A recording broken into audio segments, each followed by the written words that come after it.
up to 76% of people, they lay on their deathbeds with the exact same regret. They lived in mediocrity. They're like, I wish I would have taken certain chances. I wish I would have faced my fears and went left instead of right. But I chose to be complacent. I chose to let fear stop me from living the life that I wanted to live and knew I was capable of doing. It just was too scary for me to do. For the people that are watching, you will see that I'm back in my usual setting. I'm back in the UK. You'll also notice that I'm hand-holding a USB microphone, and everything's just a little bit different. That's because I've been slowly fisted by British Airways over the last 24 hours. I left Austin about 24 hours ago, 2 hours late, got to London Heathrow. That flight left another hour and a half late.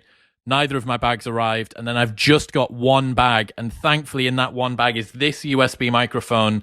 I've been able to sort of piece together this very sort of rough-hewn way of putting stuff, but the show goes on, Corey. That's what we're fucking doing, okay? Because you're a fucking professional. Correct. I've extracted British Airways from my back passage, and now we're going to record a podcast. I'm glad your rectum is clear. Let's fucking go. Yes, let's fucking go, man. So you are somebody that's transitioned from being a therapist to now being a coach. And one of the things that I find that's interesting about that is the fact that you've obviously dealt with people that was subclinical, I think is the term. So people that were suffering with issues, getting them from illness to wellness rather than wellness to high performance. And what I'm very, very interested about is what the common challenges are that you found that high performers deal with that you were never dealing with your previous clients when you were working clinically and you were getting people from some sort of social anxiety disorder, depression, whatever it might be, to get them back to the normal world. What is it that the high performers are dealing with that you didn't see? And also, what are the similarities between the two? Yeah, so back when I did therapy, therapy is all about dysfunction, right? So helping somebody overcome clinical depression or panic attacks, things like that. So before you can really flourish or start to tap more into your potential, you have to deal with that baseline functioning level of shit first, right? Because if you are, acutely suicidal, or like I said, if you're having panic attacks so bad you can't leave your house, your ceiling for potential is pretty low, right? So that's where a lot of therapy is about, is how can we just help you function, period, to get you out the door and to just go to like a regular 9 to 5 or just do, just basic functioning shit, right? With a lot of high performers, they may struggle with like mood symptoms occasionally, right? Or they may have anxiety. Everybody has anxiety to some extent in some situations, but it isn't necessarily crippling. Right. So with a lot of the people that I work with and with coaching in general, it's much more about the assumption is you already function pretty well. What you need is these small tweaks to really optimize. Okay. So, sleep, diet, and exercise, those are probably pretty dialed in. Your stress management is probably relatively dialed in. So at this point, it's like, okay, what do you need that little bit extra, that edge to really go further faster? That's really the main distinction, is that they're at a higher level of functioning overall. What are the commonalities? Tell me the commonalities between high performers, because everybody looks at the guys that go and get coaching from people like you and they think, well, their problems may be very different to mine. But increasingly, as I've spent time around people that are super high performers, I realize that a lot of people's issues, they scale up, they might get bigger, and the consequences of them messing up might become larger. But the problems tend to usually fall into similar sort of categories. Yeah, and I heard this quote the other day: new levels, new devils, or different level, different devil sort of deal, right? So like as you level up, new problems kind of come your way, right? On a base level, we all kind of want the same thing, right? Like we want connection, we want to feel that we matter, and we want to do something that on some level is meaningful or fulfilling for us, right? So whether you are, we can go into my story, at some point, but I grew up on like welfare, like food stamps, public housing, and again, like in America, we don't have free health insurance, right? So the fact that I had free health insurance meant I was poor as fuck, right? And like So you would think, oh, well, you're from this like lower echelon of society where people they can't even think ahead of, they don't want the same things as multimillionaires. They do. They may not believe it's possible, but most of us want the exact same things. It's just what that looks like for each of us may differ, right? But again, we all want connection. We want fulfillment. We want to matter. And that's what ultimately I've seen that we all strive to achieve in some form or fashion. What about when you're speaking to people that are at the absolute peak of their game? What is it that they're coming up against overall? Because, those people, fundamentally what they want is to matter, to feel like they're contributing to a project that they care about, and so on and so forth. But what about the fears or the doubts that those people have? Do they fall into common buckets as well? The sort of inner monologue, the texture of the environment that their mind goes through? Yeah. So this kind of gets into what I call the four horsemen of fear, right? So the four most common limiting beliefs that people struggle with, right? Fear of failure. We're all familiar with that one, right? And this is one of those things where no matter how much you've achieved, that fear doesn't necessarily go away. It changes, right? Like I've worked with people, again, tens of millions of dollars, millions of YouTube subscribers, all these other things. And one of the things you hear from so many people is, it's almost like the exact same phrase. They say, I'm afraid it's just all going to go up it's just all going to collapse one day, right? It's all going to go up in smoke. Like all of a sudden one day I'm going to be left with nothing. And like logically that isn't going to happen, right? Because like even if all of your accounts just went tits up, you still have what's in your bank account. You still have the skill set, right? It's highly unlikely that you're going to just be fucked the rest of your life, even if all of your businesses today collapse, right? But that's this fear, right? Well, I've got 20 different income streams and this and that, but what if tomorrow it all fails? A lot of people struggle with that one. Another big one is fear of uncertainty, right?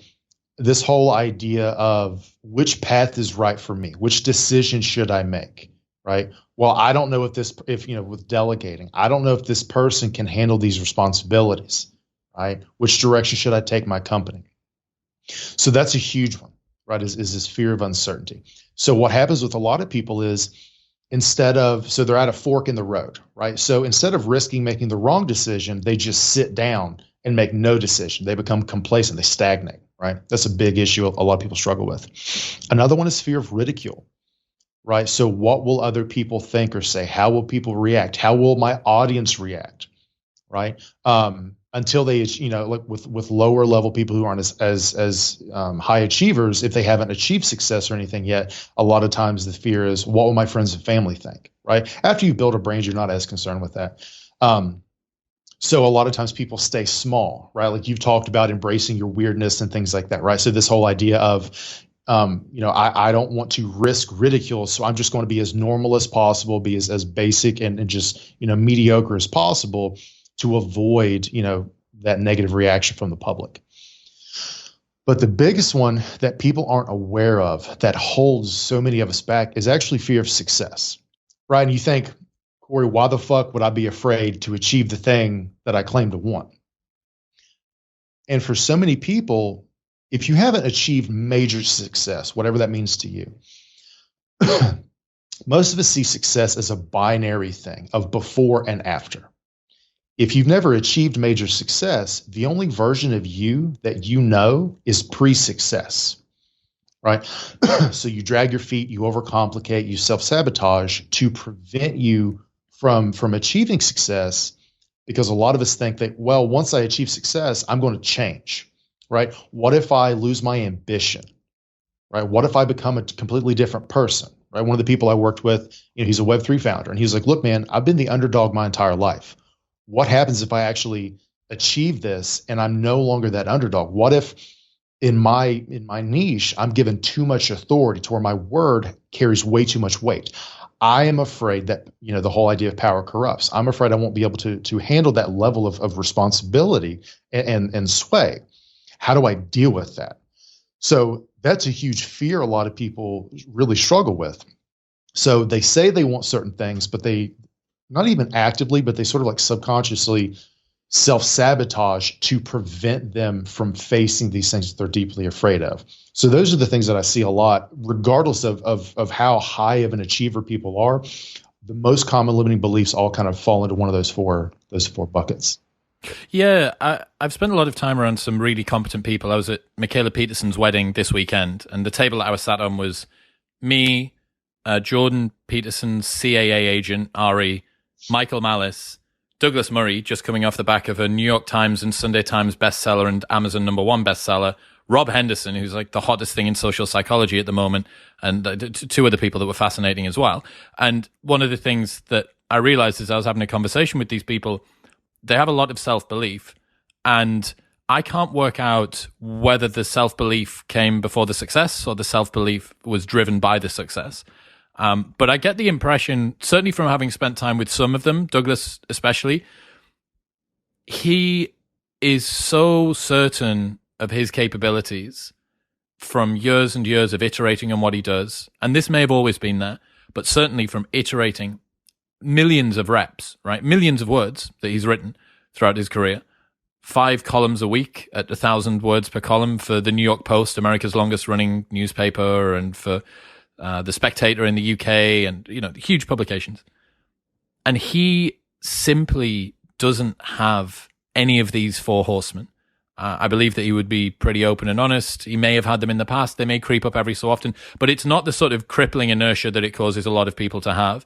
And I wonder whether you find many people that have one of them, or whether most people have either all of them or none of them.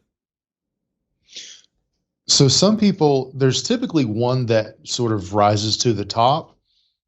But for a lot of people, that actually cycles, right? So like as you're going up and you're achieving success, and a big caveat to all of this is these fears tend to kick in when we're doing work that we deeply care about, right? Because one of the people I've worked with, they said, well, when I had my job, like I wasn't really afraid of any of this. Like none of these fears really kicked in. It's like, yeah, because if you don't connect with your work, these fears don't really kick in as much, right? You're kind of going through the motions, right? Yeah, I'm not saying, why would you fear failure about something you don't care about? Exactly, right? And so it's this idea of the more you're doing work that resonates with you, the more likely these are going to come up at some point. But different ones may come up at different points, right? So you're saying that with this guy, he's seasoned, right? Like he's been through all this shit before. But more than likely, as he was coming up, he did struggle with these, and as he found ways to deal with them, to conquer them, they like that it kind of became like a voice in the back of his head, like way back. He kind of muted it, right, rather than it screaming at him. But no, that's a super good point, because like with this fear, ultimately we fear the unknown, right? With any kind of fear, right? What are people going to say? What if I fail? What if I change? But once you face this fear, you realize, once you make the unknown known, you realize that it really wasn't as bad as you had made it out to be, right? So then the next time that fear comes around, you're like, listen, motherfucker, I've already dealt with this, right? Like, because even if I fail, I know I can recover. Even if people don't like what I did, I know I can recover, right? Even if I succeed, I know how I can stay humble and keep, grinding it out and keep this level of achievement that I know that I'm capable of having. So that's probably, I would assume, the transition, the transformation he's went through, right? I'd love to hear more about his story. Yeah, it's very strange to look at these guys that are super, super competent now. And I think a lot of the time, one of the challenges we have as younger guys and girls listening to people like your Rogans and your Petersons and your Sam Harrises and your whatevers, and looking at them to model our behavior off, is that the realizations that they've come to now, they're kind of shouting down from on top of a mountain that they've walked up one step at a time. And Ali Abdal, mutual mate of ours, said a really, really good idea that you want to be teaching somebody that's 2 steps behind you, not 10 steps behind you. Because when you're 10 steps ahead, you can't remember the challenges that you had all that time ago. If you're at the top of the mountain as somebody that's lectured in front of students for 3 decades, how much really can you resonate with someone that's got a fear of public speaking? Genuinely. You can resonate with them conceptually, but you don't actually know what it feels like. It wasn't last year, right? And I think that that's just something that I'm increasingly sort of trying to put a filter on when I'm hearing people, whether it's investment advice from Warren Buffett or lifestyle advice from Jocko Willink or something like that. That's something that they've arrived at and works for them at this stage of their life with this degree of realization, with this amount of experience under their belt, etc., etc. But that wasn't the route that they took to get to where they are. And sometimes I think that the path that people say is where they're at now, they believe is a more expedient way to get there, but perhaps the long way, perhaps you have to take the stairway to Mount Olympus. Perhaps you can't take the elevator. Perhaps you have to do this step by step by step. And maybe earning your stripes by getting through ridicule and fear of failure and uncertainty and success and stuff like that. Maybe those are the trials and tribulations that you got to go through in order to get there.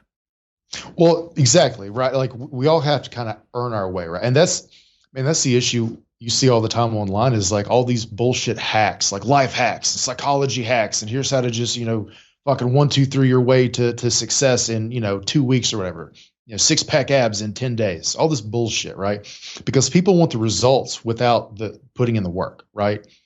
And that's the thing is, one, you have that, right? A lot of people looking for these hacks and these shortcuts and then getting disappointed when they don't work. But even when you're talking about somebody, like Jordan Peterson, Jocko Willink, all these other people who are proof that it works and they know what they're talking about, right? And they've built this huge following of people because they're trustworthy. Right. But, like I'll take Jocko, right? Jocko, you know what Jocko's going to say, right? Like back in the day, you had those, WWJD bracelets, right? Like it's that shit now with Jocko, right? Like what would Jocko do? What would Jocko say, right? You know what Jocko would tell you to do, but knowing and doing are two different things. So just because somebody like Jocko or Dr. Jordan Peterson or somebody tells you exactly what you need to do, which is the correct fucking answer, until you own that, until you actually put that shit into practice, it doesn't fucking make a difference. And that's the huge issue with anybody with any modicum of success is like, look, I ate shit. I grinded in obscurity for fucking years, right? And then I got to where I'm at, or then I achieved this. And that's the fucking reality is you have to go through that period of just eating shit and grinding to get to the same fucking place, the same answer that somebody gave you 5-10 years ago. Like think of all the shit that you and I were told in our early 20s that it took us until our early 30s to be like, fuck, that was right. Yep. Yeah. It's like you hear a lesson and then over time, like a parasite, it gets inside of you and then stares out through your eyes and tells you that it was correct all along.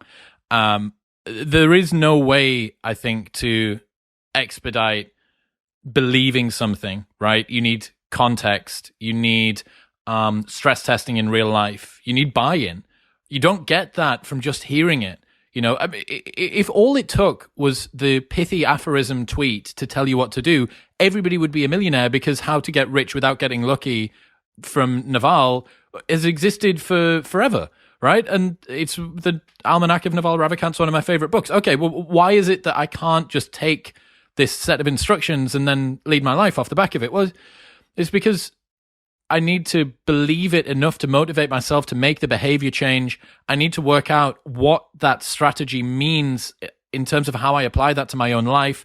There's so many layers of filtering through this stuff. And I do think that this is one of the reasons that simple instructions like Jordan Peterson's Clean Up Your Room, they resonate a lot because you go, well, it's something that you can do right now, today, in front of you. And maybe it's symbolic and downstream from that, good stuff happens. But you don't really need much context. Is the room clean or is it not clean? You understand what a clean room looks like and what an unclean room looks like? Crack on.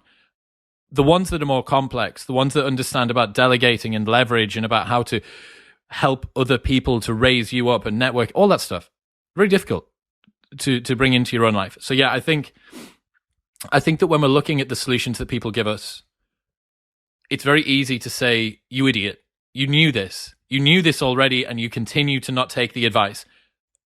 And yet you also need to give yourself a little bit of a break because that's literally how everybody works. If it was a case, if it was simply the case that the person who had the most information was the most successful, the person that reads the most books would be the richest on the planet. That's not the way it works. It's about taking stuff in, It's about understanding the context. It's about having the buy-in and the motivation that allows you to then deploy that. And it's about working out how this fits into the broader framework of your life and how you operate. But even this fucking conversation you and I are having, right? Somebody's going to watch this episode and then in 10 years be like, fuck, Corey and Chris were right. Yeah, it's maybe that'll be us. Maybe we'll look back at this episode and go, you motherfucker. All right, so we've got failure, ridicule, uncertainty, and success.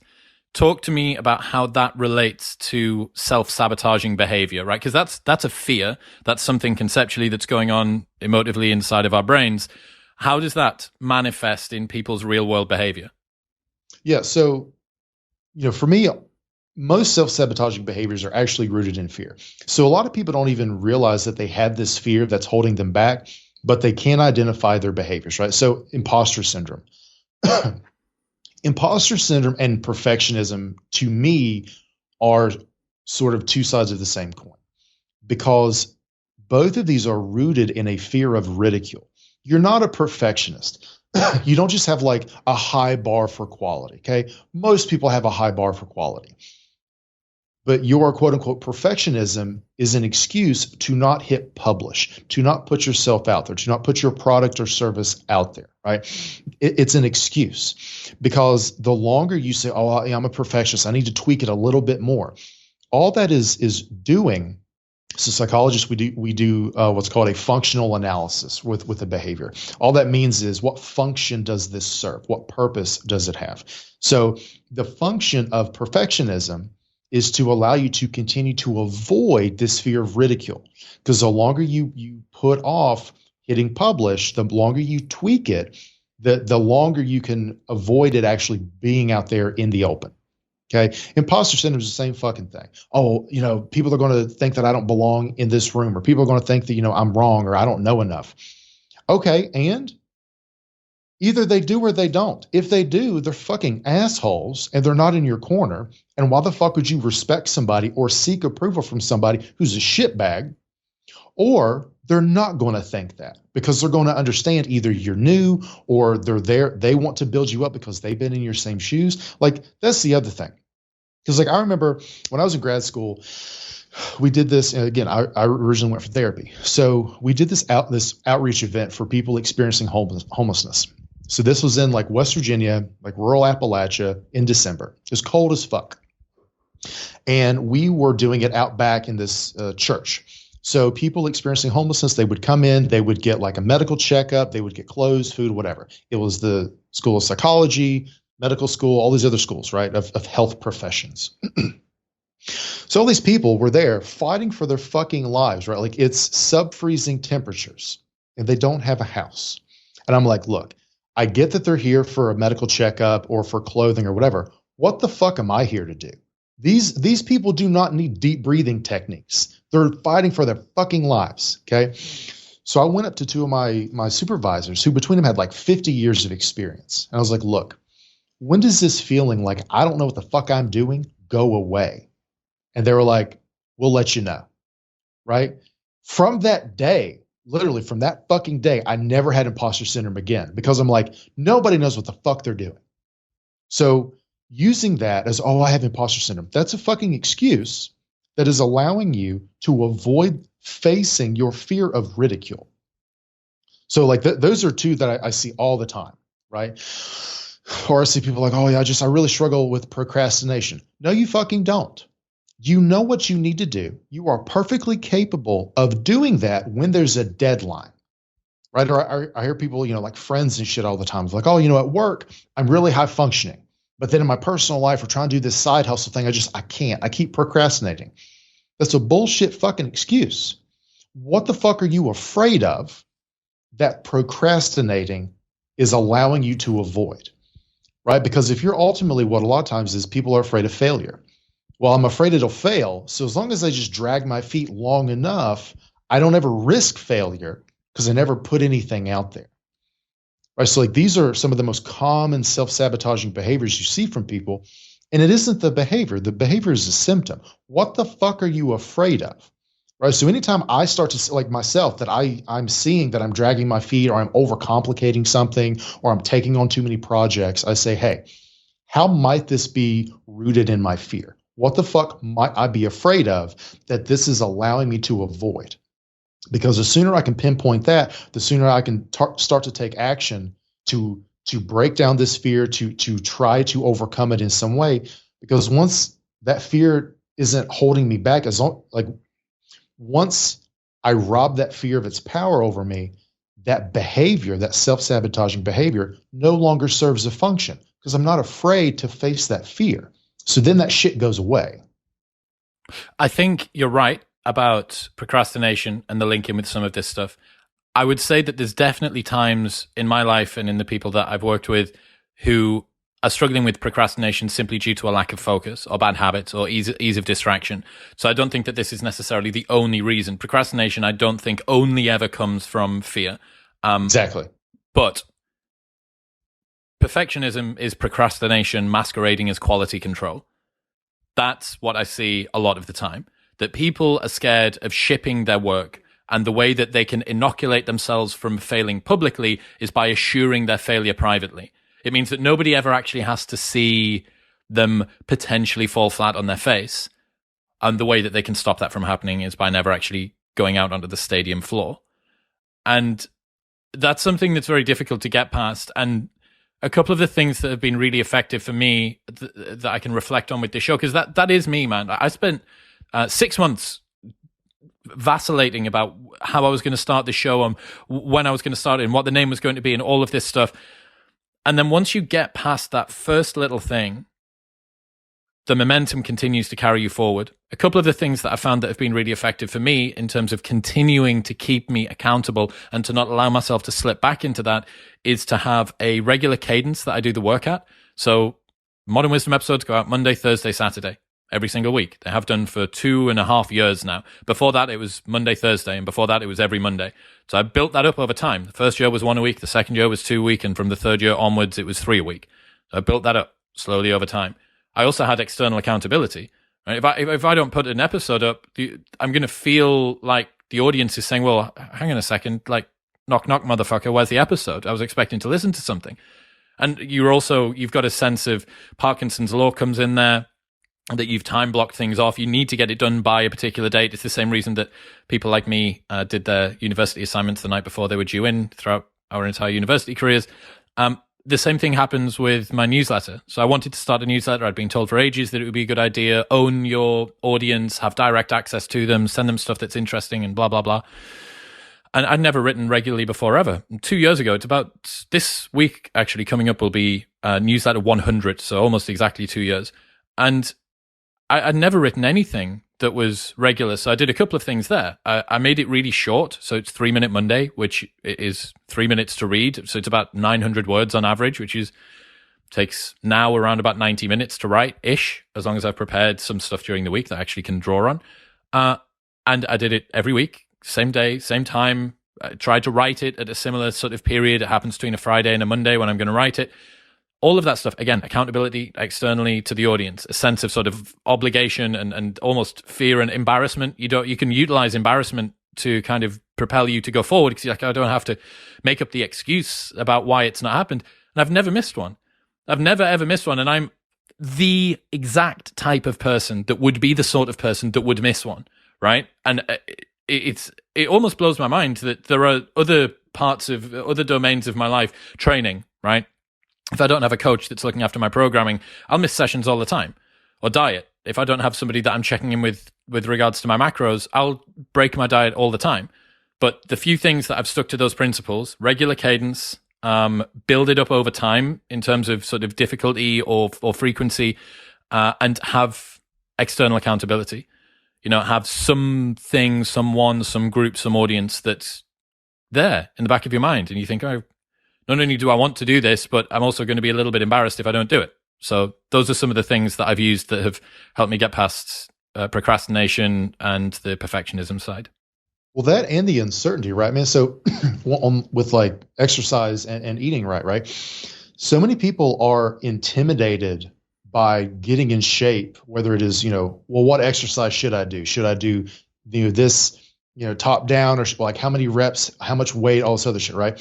What you did, it sounds like, was instead of trying to figure like perfect, like find the perfect workout, regimen, you said, I'm just going to outsource that shit. I'm going to remove the uncertainty by hiring somebody to just, you tell me what the fuck my workouts are for the week. You tell me what macros I need to hit and give me some food, some diet templates, and I'll plug and play, right? So instead of you trying to face that fear of and trying to engage in all these self-sabotaging behaviors, which is what most people do, right?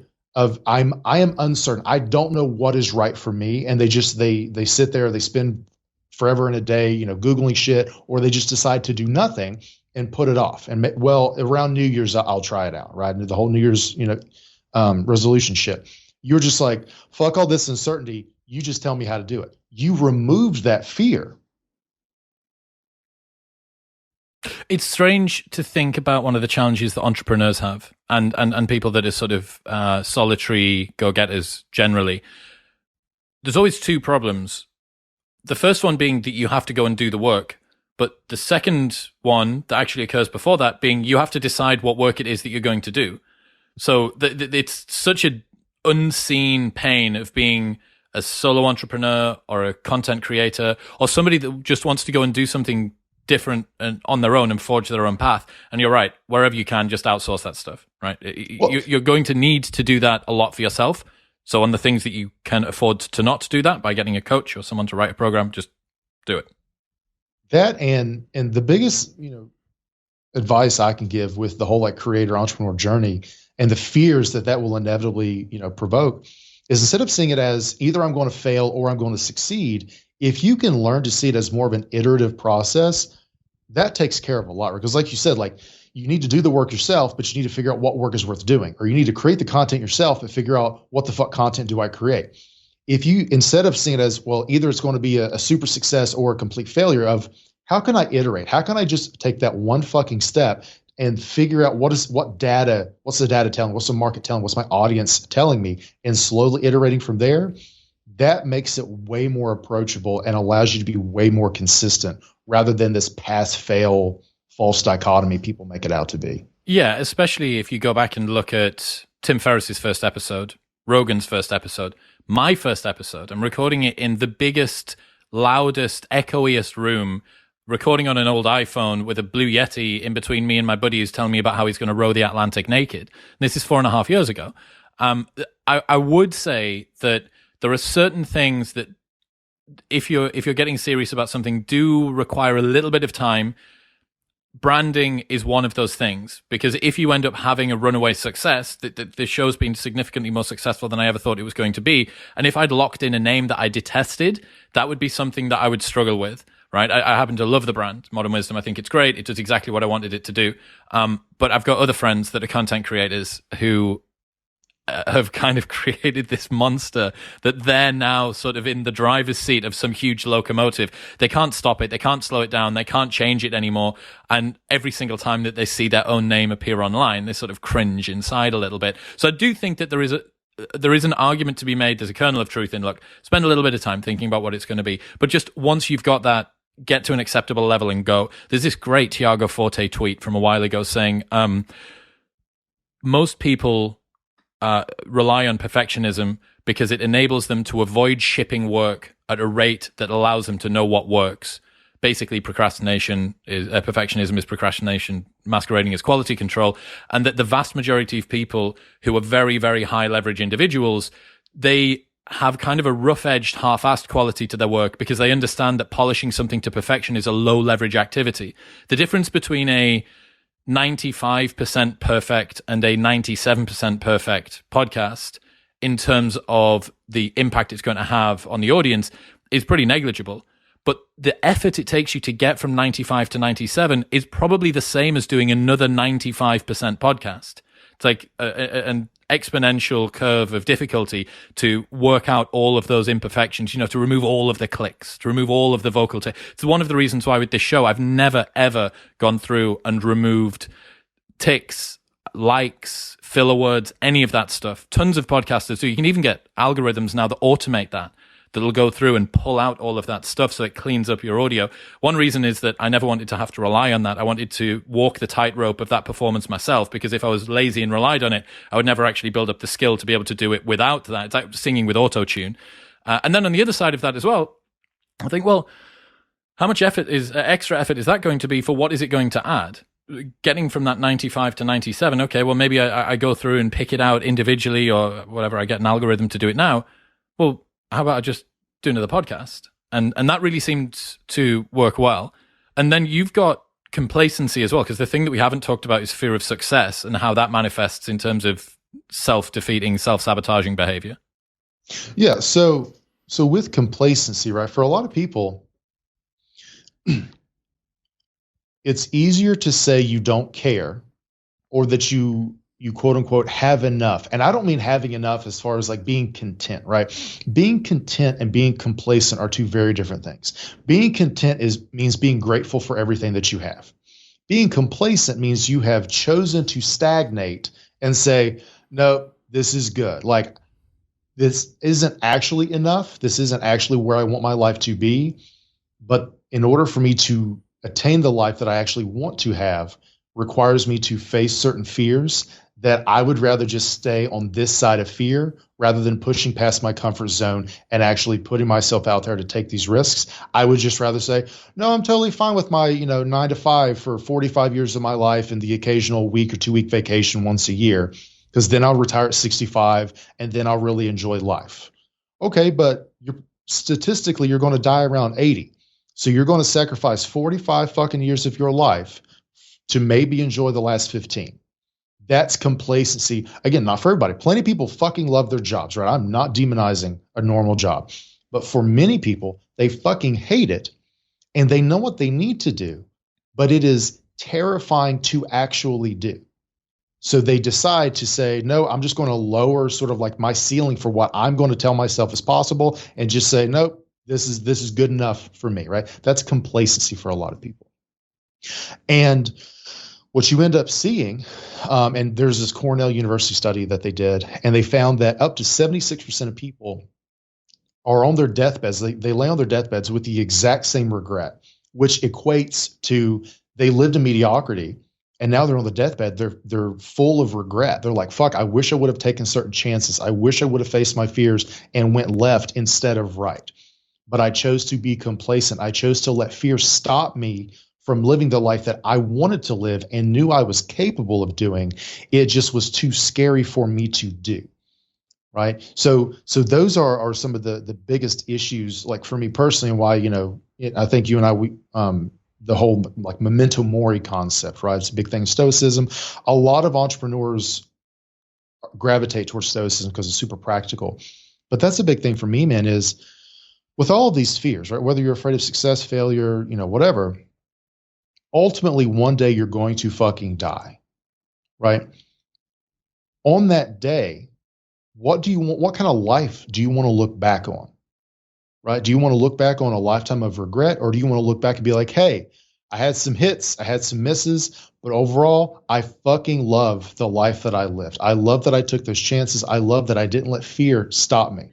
I love that I worked on myself and pushed through these self-sabotaging behaviors, right? That's a big thing for me. And I, at some point we can get into how I almost died last year and how, memento mori really kind of took a literal term for me. But that's the big thing for me, man, is all these fears keep people from doing the work that they're meant to do, and that they are the most unique person to do that work and to bring that value to the world.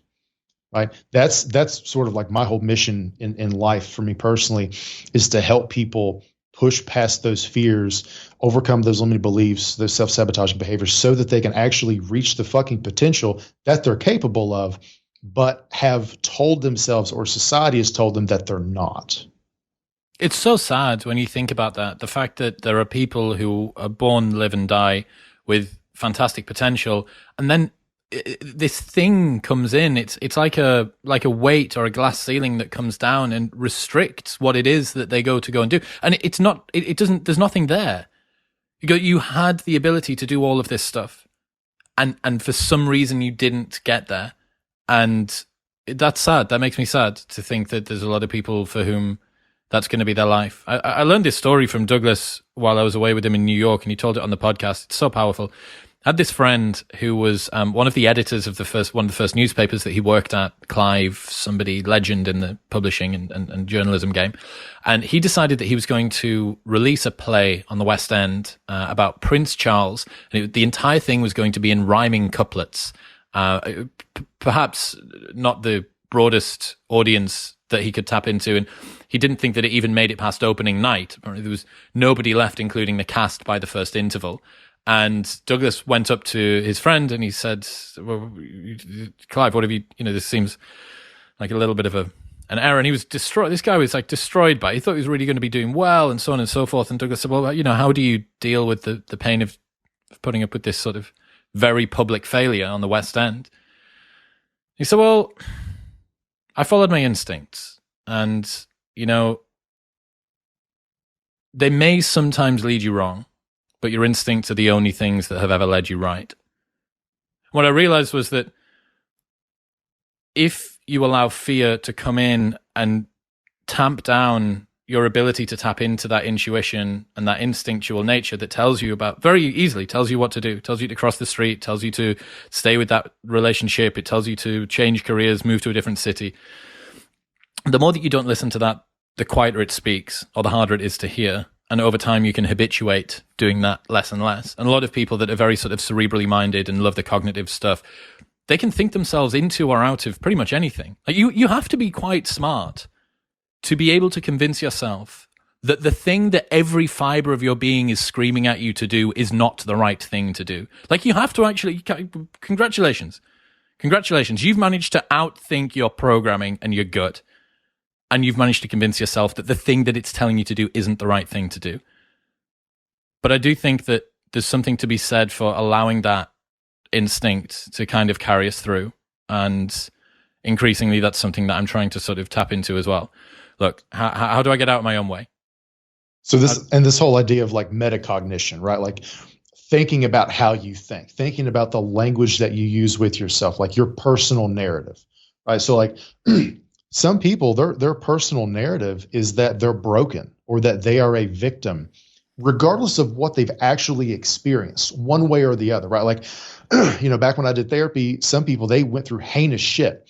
Some of them identified as a victim. Some of them identified as a survivor. And that one fucking word difference completely changed the trajectory of their lives, right? Because when you identify as a victim or you identify as broken or in some way unlovable, worthless, helpless, hopeless, that dictates everything about your life, right? We talk about like rose-colored glasses or whatever, but when your internal monologue, when your personal narrative is super negative and toxic, that caps what you think about yourself, your truth, what is true about your potential, what is true about the world. Is the world dangerous? What you deserve, right? If you don't think you deserve something, you're not going to reach for it. So you won't fucking get it, right? But it's this whole idea, man, is like, I'll take you for an example, right? Like, you've talked about how, you prioritize your physical health, you were a model, you did the whole like, Love Island or whatever thing, right? Like aesthetically, you're a handsome dude, right? Like that is like sort of like an objective thing, right?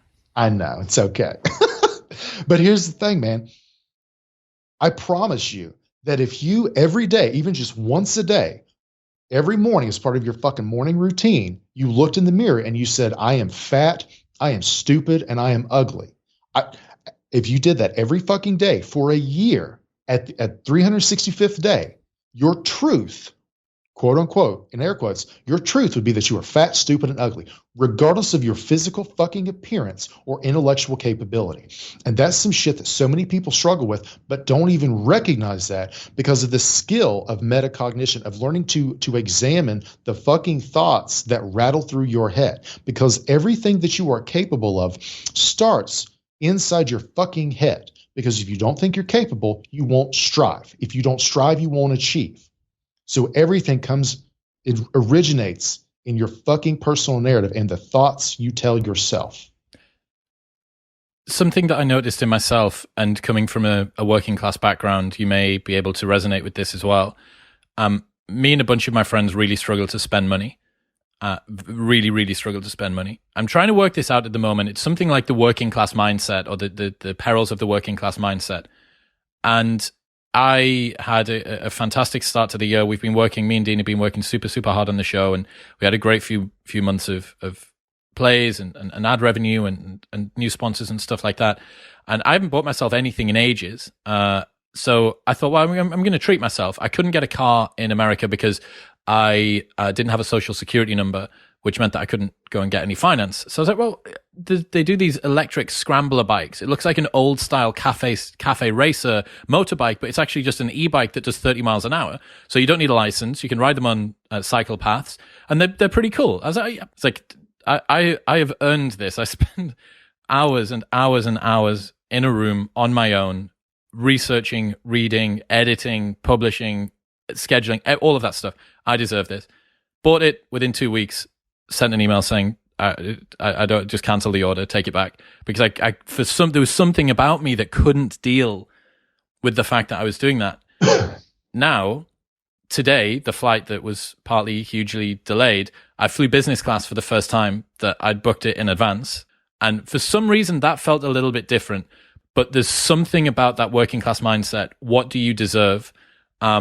That means that you'll go into the supermarket, even as you're, earning a very comfortable wage, and look for the multi-buy deal on the pasta sauce, which will take up 5 minutes of your afternoon, which you should be spending working and earning way more than the saving that you're going to get on the fucking pasta sauce. But it's the thing that you'll do. And it's so fascinating. I mean, do you find this in yourself, going from somebody that food stamps and sort of welfare statey stuff to now being somebody with money? Is this still a pervasive element of your spending habits as well? Yeah, and it's also weird for me too. Like if it's something for the business, I'm like, cool, right? Like it's a business expense. Well, I don't really fly right now, but if it's like, oh, I need to get some new equipment, or I need to do this, or I need to take this new course, I'm like, oh, $3,000 course, fuck it, fine, it's a business expense. But then if I'm like, okay, well, I can, if I'm going to get like the Amazon Basics shorts, like just to wear around the house or go to the gym, I'm like, well, fuck, okay, well, a 3-pack is this much and a 6-pack is that much. Like, how much am I actually, whatever. I'm like, I just spent $3,000 or $7,000 on a fucking course, but I'm quibbling over like 20 cents or $5 over here or there. Right? Like, okay, well, this ribeye at the store is, $17.98, but this package over here is $18.24. Like, is it really that much more? Like, I was like, what the fuck are you doing? Right. And because whether it's working class or, poverty, whatever, because growing up, my parents worked to a certain point, but then they both had significant medical issues that took them out of the workforce. Right. So, for us, it wasn't even oh, well, we're man, I remember the first girl I dated, her family made $40K a year, right? Which is lower middle class. And I'm like, this bitch is rich. Cause I'm like, fuck, we brought in $12,000 for the year. Right. And that sticks with you, I think, because that's very formative, right? How you evaluate what something is worth is that, right? And I think you've talked about this too.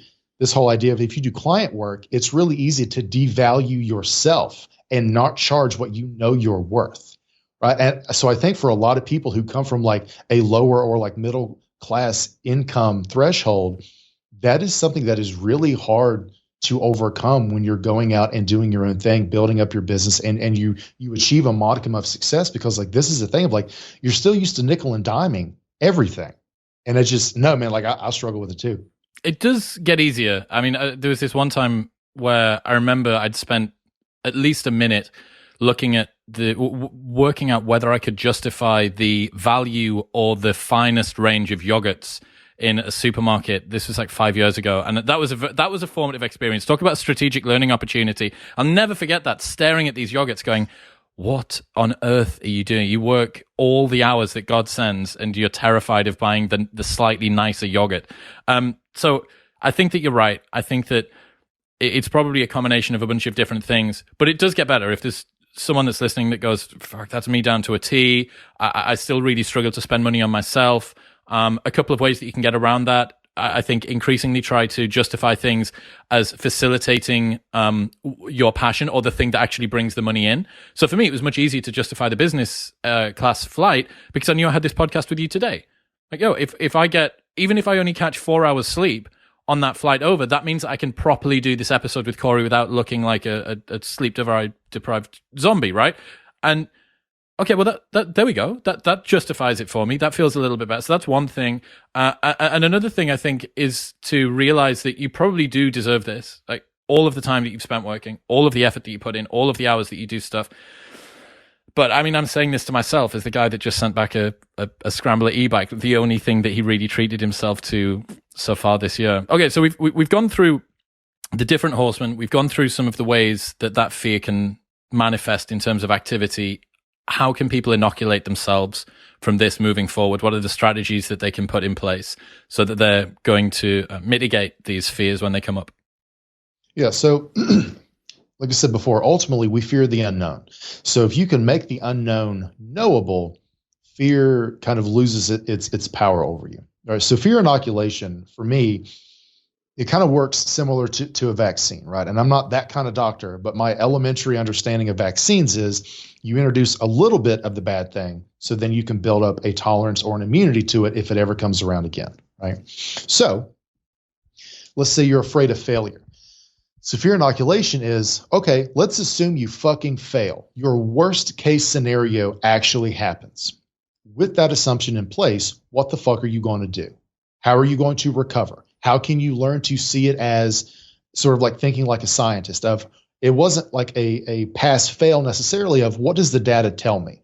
How can I like identify patterns in what worked and what didn't to take that and iterate for version 2, right? Because again, like it isn't that you outright failed irrevocably so much as this one thing told you that your approach didn't work for some reason, right? So how can you make tweaks? How can you analyze the data and then do a V2 and iterate? If you're afraid of ridicule, assume whatever the fuck you did, people are talking shit on, or you're getting canceled, or some other kind of shit, right? With that assumption in place, how are you going to do damage control? How are you going to get ahead of the narrative, right? How are you even evaluating where this ridicule is coming from?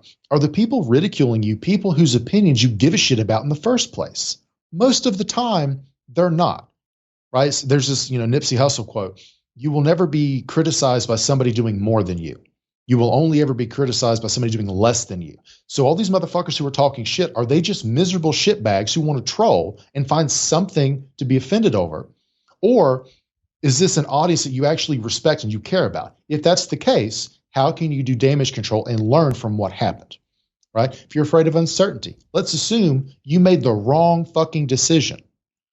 How can you course correct, right? How can you gain more information to make a better decision, right? Or let's say you're afraid of uncertainty to the point you make no decision. So instead of risking taking the wrong way, you did nothing and you've stagnated and you made no progress for 5 years. Okay, what's preventing you from making progress? What is fueling this uncertainty, right? What is the minimum amount of information you need to move forward, to take one fucking step forward, right? This whole idea of just in case versus just in time learning, right? So just in case is you just collect all this information perpetually, right? You try to read 3,000 books a year or some bullshit. Versus just in time is I am actively building something and I have now hit a wall because I don't know what to do next. What is the one piece that if I found this information, I can move forward? That's just in time learning. So how can you adopt a just in time learning mindset? Right? With success, let's say you succeed and you lose all your ambition or you become this super cocky asshole that fucking nobody likes. Cool. How can you develop humility? Who can you surround yourself with who are other high achievers who have already achieved big shit but continue to push themselves forward?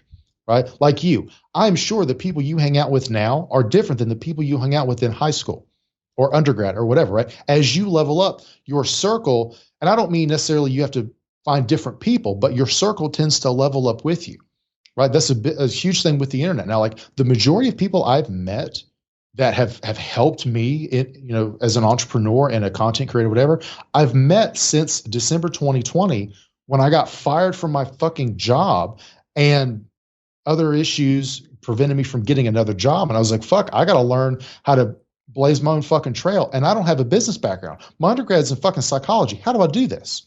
It was the people I met, right? So how can you surround yourself with better people who are humble, who are hungry, that can help you level up and go in the direction you want to go? So no matter what the fuck you're afraid of, there is some way that you can inoculate yourself against it by saying, okay, if this happened, how would I recover? Because as soon as you realize that you can recover from any of these worst case scenarios, that worst case scenario is no longer terrifying. It can no longer hold you back because you know how the fuck to deal with it. One of the common challenges I think people face in situations like this is that they don't have an adequate support system around them and role models that they can look up to, especially ones that are close to them. And it's great to have a role model that you have a parasocial relationship with, right? You know, Jocko Willink or David Goggins or someone who's your hero and whatever. But there's a degree of importance to be able to have a dialogue with someone, right? To see them and to have a conversation with them, even if it's only over the internet. And I was having this chat last week with someone who was asking me about what you do if you don't have any good role models around you. And I realized that I kind of wanted a lot more positive role models when I was growing up too.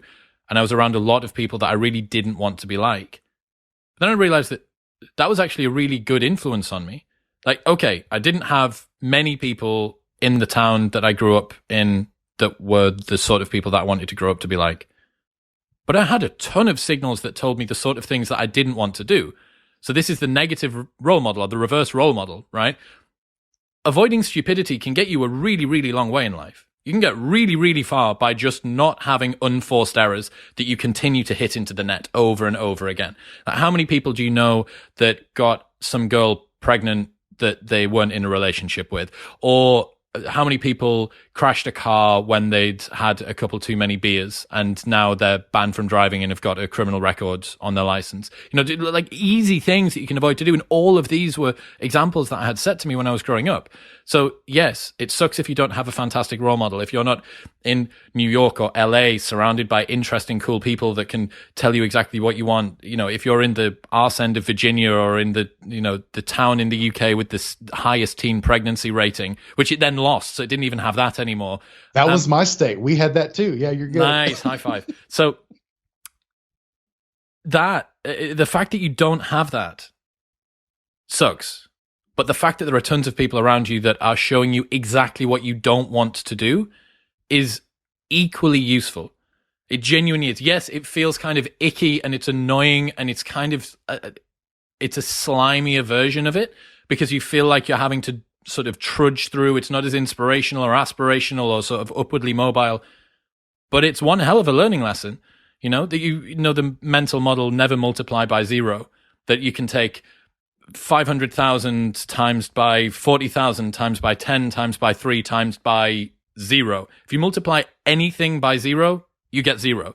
So you need to avoid huge failures. You need to not be driving without your seatbelt on. You need to not get a girl pregnant or get yourself pregnant when you're 16 years old and you have absolutely no support system around you at all. Like, these are things that are multiplying by 0, right? Because they completely curtail tons of options in your life.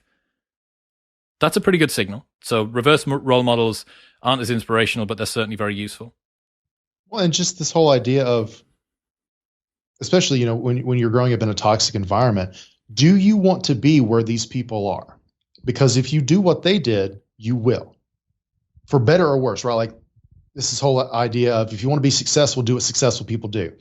If you want to be unsuccessful, don't do what unsuccessful people do, right? So like, even like with parenting, right? Like if you want to be a good parent, it doesn't actually matter if you had good parents or toxic parents. Because if you had good parents, do what they did. If you had toxic parents, do the opposite of what the fuck they did.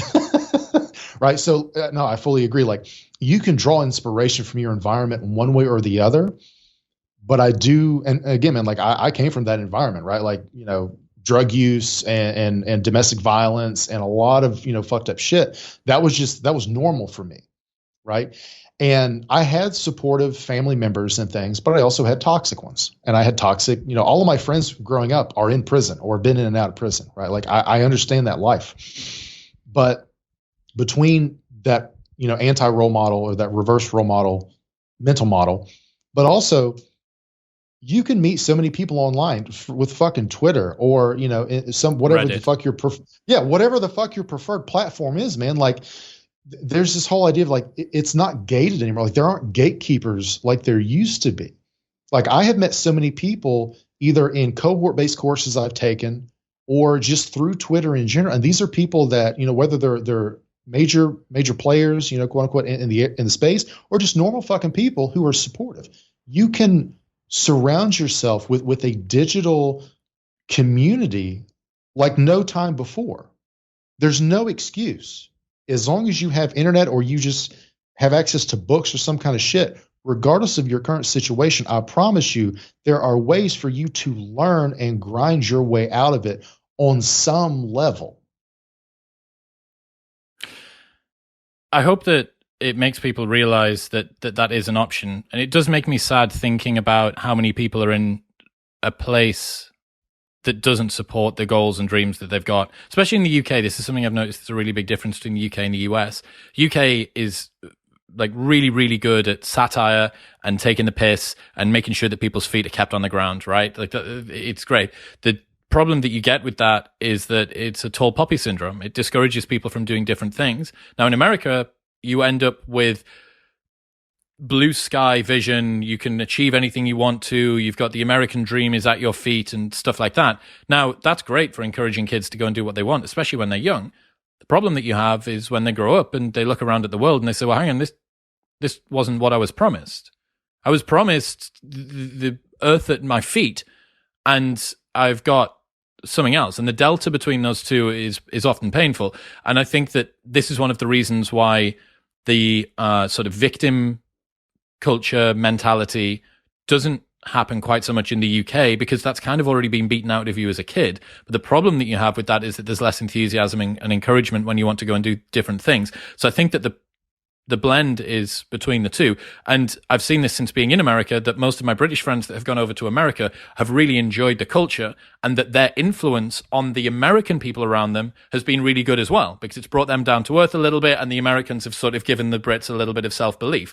So that is great. But it does make me sad to think about the fact, in the same way as the fears and the limiting beliefs, they constrain somebody's potential, and it kind of isn't really a thing. It's not really something that exists, and yet it's able to restrict what somebody achieves in life, is kind of the same thing with this lack of community supportive sense around them as well. That you go, look, this person could be this, and yet due to no fault of their own, simply by the lack of fortune of the area that they're born in, or the time that they were born in, or the street that they were born on, they don't have the support that allows them to do something that would make them lead a radically more fulfilled and different life.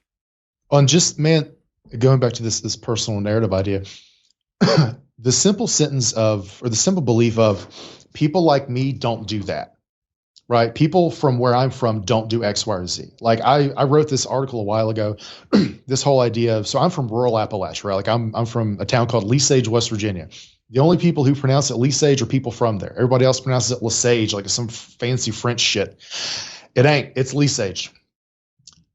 And I remember growing up, the people who sounded like me weren't entrepreneurs. They weren't, doctors, right? Like those people, they spoke differently, right?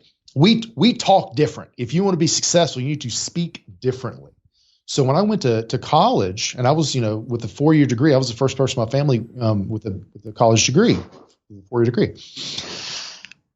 I actively tried to lose my accent because I was like, well, successful people don't sound like me. Like I'm from up a holler. Nobody sounds like that. Who's successful. So I actively tried to lose my accent and sort of disconnect myself from my roots, from my home. And what I realized was a lot of the people that I met at one point, there's like a party we're all at, like a fraternity party at one point, and like all of a sudden people's accents started coming out. These are people are drinking, whatever, and we're like, "Holy shit! Like you're from so and so, wherever you're a too." redneck Like, as well, dude. And everyone's like, "Holy shit!" And we realized all of us had tried to lose our fucking accents to fit in. Yeah.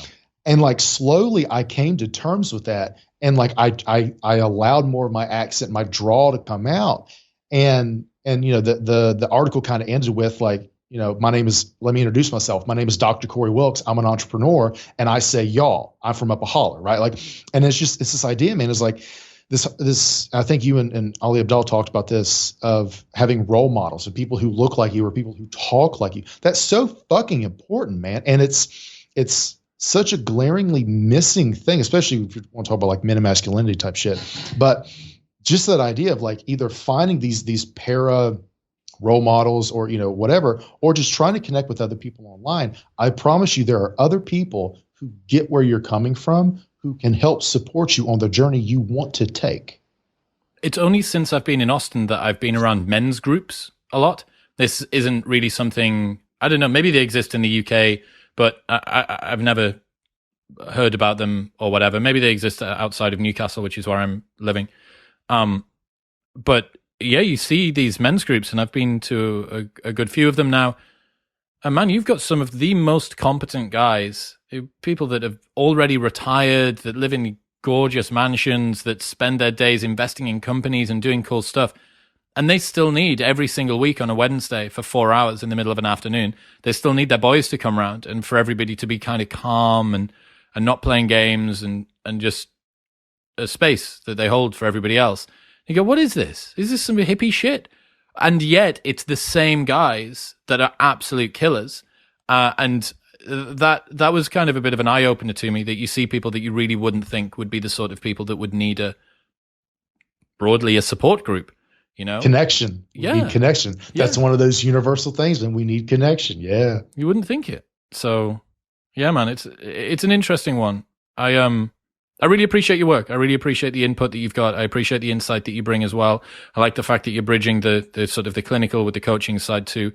What have you got coming up? Anything that you want to direct people to? Anything they should know about? So I'm actually finishing up the first cohort of a cohort-based course. It's called Intentional Life Design. So it's all about how do you overcome limiting beliefs, think bigger, and do work that matters, do work that resonates with you. Cohort 2 will probably come out around late August, early September. So I can give you a link for that page for people to check it out. Otherwise, people just follow me either on Twitter, my website, whatever. My handle is the same, Corey Wilks ID, everywhere. Awesome, That's man. pretty much it. I appreciate you. Cheers, man. Thanks for having me on, man. I appreciate it. What's happening, people? Thank you very much for tuning in. If you enjoyed that episode, then press here for a selection of the best clips from the podcast over the last few weeks. And don't forget to subscribe. Peace.